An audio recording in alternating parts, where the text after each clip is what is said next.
जय श्री झूलेलाल। सतनाम साखी सिंधी समाचार राजस्थान में तव्हां सभिनि जो स्वागत है। दोस्तों, जयपुर शहर के अंदर पूज्य सिंधी सेंट्रल पंचायत महानगर जयपुर जा चुनाव थियण वारा आहिनि। ही चुनाव थींदा 4 अगस्त ते संपन्न तेके वठी करे ॿ जेका धुरंधर आहिनि उहे मैदान में आहिनि। ॿई टक्कर जा आहिनि ऐं ॿई समाज जा हीरा मोती आहिनि। जी हाँ, पहिरें शख्स जो नालो आहे भाई तुलसी त्रिलोकानी ऐं ॿिए शख्स जो नालो आहे गिरधारी लाल मनकानी जी। भाई साहब, ये ॿई समाज जा हीरा मोती आहिनि, ॿई समाज सेवी आहिनि, ॿई सुठा बिजनेसमैन आहिनि ऐं ॿिन्हिनि जो रिकॉर्ड एतिरो सुठो आहे कि समाज जो को बि बंधु अगरि हिननि वटि कंहिं बि मदद इत्यादि लाइ करे वञे थो त ही पंहिंजे तन मन धन सां उनजी मदद कंदा आहिनि ऐं ॿिन्हिनि जो रिकॉर्ड तमामु ई सुठो आहे।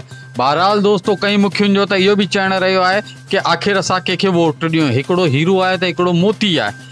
ॾाढो वॾो कन्फ्यूज़न आहे। ॿई दावेदार टक्कर जा आहिनि ऐं ॿई चुनावी रण जे अंदरि लगातार जयपुर शहर जे मुखियुनि सां कनि पिया जनसंपर्क। बहरहाल दोस्तों, समाज लाइ करे हिकिड़ी ॾाढी सुठी ॻाल्हि बि आहे कि जेका ॿ प्रत्याशी मैदान ते आहिनि इहे ॿई समाज लाइ करे तमामु ई सुठा आहिनि ऐं तमामु ई सुहिणा आहिनि ऐं ॿिन्हिनि जे कार्य करण जो तरीक़ो बिल्कुलु सुहिणो ऐं सुठो आहे। लेकिन ॾिसणो इहो आहे कि आख़िर कंहिंखे मुखी जन सिर जो ताज था पाराइनि, यानी अध्यक्ष था चुननि।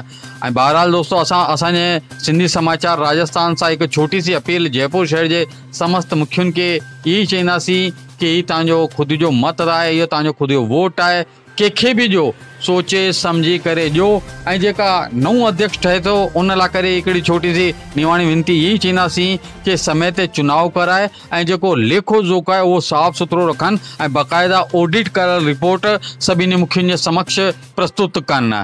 इन ई अपील सां गॾु असां सिंधी समाचार जे राजस्थान तव्हांजे समक्ष वरी ईंदो रहंदो। जेकी बि को चुनावी अपडेट हूंदी उहो तव्हांजे समक्ष असां रखंदा रहंदासीं। जय श्री झूलेलाल।